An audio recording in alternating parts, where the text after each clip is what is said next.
আসসালামু আলাইকুম আম্মা। তুমি যদি শুনো, তুমি এদিকে অন্যদিকে তাকায় থাকো, আমি তোমাকে বলতেছি আমার দিকে তাকায় থাকো। কালকে একটা ভালো কাজ ছিল।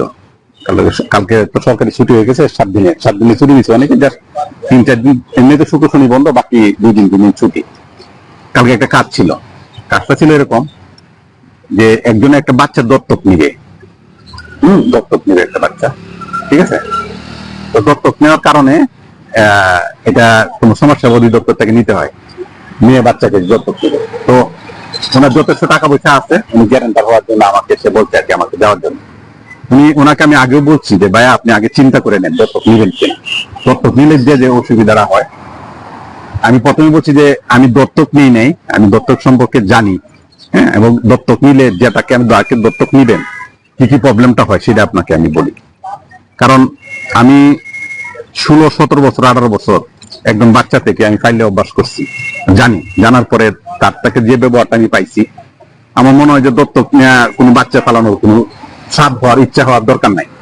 যেমন আপনি যে বাচ্চাটাকে দত্তক নিবেন তার তো ব্যাকগ্রাউন্ড আপনার জানতে হবে, কিরকম তার জাত কেমন, তার বাপ কে, তার মা কে, তার বংশ কেমন, তার কি অবস্থা, কিভাবে জন্ম হয়েছে সেটা তো আপনি জানেন না।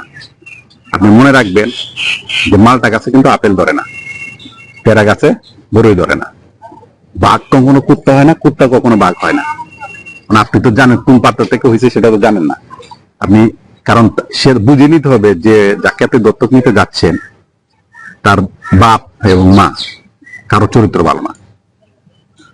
বংশটা আলাদা বিষয়। কারণ কি, যে জন্মের পরে যে বাচ্চা ফালাই দিতে পারে, অথবা বিয়ের আগে যে বাচ্চা নিতে পারে, অথবা বিয়ের আগে দ্বারা শারীরিক সম্পর্ক করে বাচ্চা হইতে পারে, অবশ্যই তার বাপ মা ভালো না। হ্যাঁ, অবশ্যই কিন্তু তার বাপ মা ভালো না। বাপ মা যদি ভালো না থাকে তাহলে এই সন্তানটা কিভাবে ভালো হবে? এই সন্তানটা তো আপনার কাছে এসে বড় হবে। আপনি বলতেছেন যে পরিবেশ, এটা তো কোনোদিন ভালো হবে না। বলতে যে পরিবেশ যদি ভালো হয়, আমি তাকে যদি ভালো পরিবেশে রাখি সে ভালো হয়ে যাবে। নো, আমি দেখছি খারাপ বাপ মা যদি খারাপ হয়, বাপ মা যদি ভালো না হয়, যদি খারাপ হয়, তাহলে তার সন্তান কখনো ভালো হয় না। পরিবেশ সাথে যে পরিবেশে রাখেন তার জাতটা টিকে থেকে যায়। হ্যাঁ, ওনাকে তো আমি নাম বলতে পারছি না যে আপনি কিভাবে জানেন, এখন আমি অভিজ্ঞতা থেকে বলছি। ওরা বলতেছে কিভাবে, আপনি যদি জাতটা খারাপ হয়, আপনি যখন বড় হবে তার 16-17-18 বছর হয়ে যাবে, যে জাতটাকে হয়েছে ঠিক সেই জাতে আপনার চলে যাবে। তখন আপনার মনে হবে, মানে সে যদি তার মা যদি একটা ব্যবসা থাকে, তার বাবা যদি একটা ব্যবসা থাকে, খারাপ থাকে, সে ওই লাইনেই যাবে। তখন কিন্তু আপনাকে আফসোস করতে হবে যে আমি হয়তো বা তাকে দত্তক না নিলে ভালো করতাম। কারণ আবেগে বসে আপনি সেই কাজটা করতেছেন, তাহলে কিন্তু আপনার তখন কিন্তু আপনাকে পস্তাইতে হবে। তখন আপনার যে বয়সটা থাকবে তখন কিন্তু আপনি কাভার করতে পারবেন না। কাভার করতে পারবেন না কেন? আমার এটা অভিজ্ঞতা আছে। আমাকে আল্লাহ হয়তো বা সহায় করছে। মানে এটা আপনি জাতের উপরে, মানে মানুষ জাতের উপরে কোনো কিছু নাই, পরিবেশ বলে কিছু নাই, ঠিক আছে? আপনি কুত্তার আপনি যেখানে রাখেন, যে প্রস্রাব করার সময় যদি একটা পা তুলে কিন্তু প্রস্রাব করে কুত্তা, বিড়াল আপনাদের পায়খানা করবে যখন দেখবেন যে আপনার ঘরের ভিতরে করলে চিপায় চাপায় পায়খানা করে, পরিষ্কার জায়গায় পায়খানা করবে না, কিন্তু সেটাকে ঢুকে পায়খানা করবে। কারণ কি? গন্ধ ছড়াবে, আবার বালিতে রেখে রাখবে। প্রত্যেকটা কিন্তু জাত আছে। বিড়াল কিন্তু আপনি কোথাও কিন্তু আপনি পায়খানা করাইতে পারবেন, সে কিন্তু চিপায় গিয়ে পায়খানা করে। বিড়াল কুত্তা যখন পায়খানা করবে তখন দেখেন আপনি একটা পা তুলে চাপ করে পায়খানা করবে। বাঘ কিন্তু আপনার কাঁচা মাংস খায় না, টাটকা মাংস খায়, মানে টাটকা মাংস খায়। হ্যাঁ, আর কুত্তা কি খায়, বিড়াল কি খায়? বিড়াল খায় কাটা। এটা কি টাটকা দিলে সে খাবে না। কুত্তা কি খায়? সে কিন্তু এগুলা খায়। মানে আপনার প্রত্যেকটা মানুষের কিন্তু, প্রত্যেকটা প্রাণীর কিন্তু একটা জাত আছে। গরু কি খায়, ছাগলে কি খায়, হ্যাঁ, মাছে কি খায়, মানুষে কি খায়। আপনি কিন্তু এটা অস্বীকার করতে পারবেন না যে জাত বলে একটা জিনিস আছে। জাত কিন্তু আপনার একটা বিশাল ইম্পর্টেন্ট।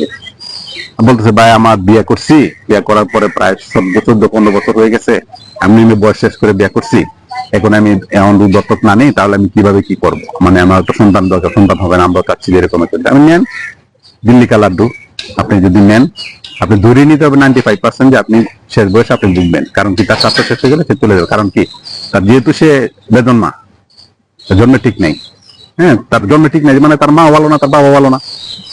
হ্যাঁ, যে মা তার বাচ্চাকে ফালাই দিতে পারে, ফালাই রেখে চলে আসতে পারে, যে বাবা তার বাচ্চাকে ফালাই দিয়ে চলে, তার জন্ম দেওয়ার ফালাই দিয়ে মানে সে এরকম করতে পারে, তার ঘর তো ভালো সন্তান হবে, সেটা কিভাবে আশা করে?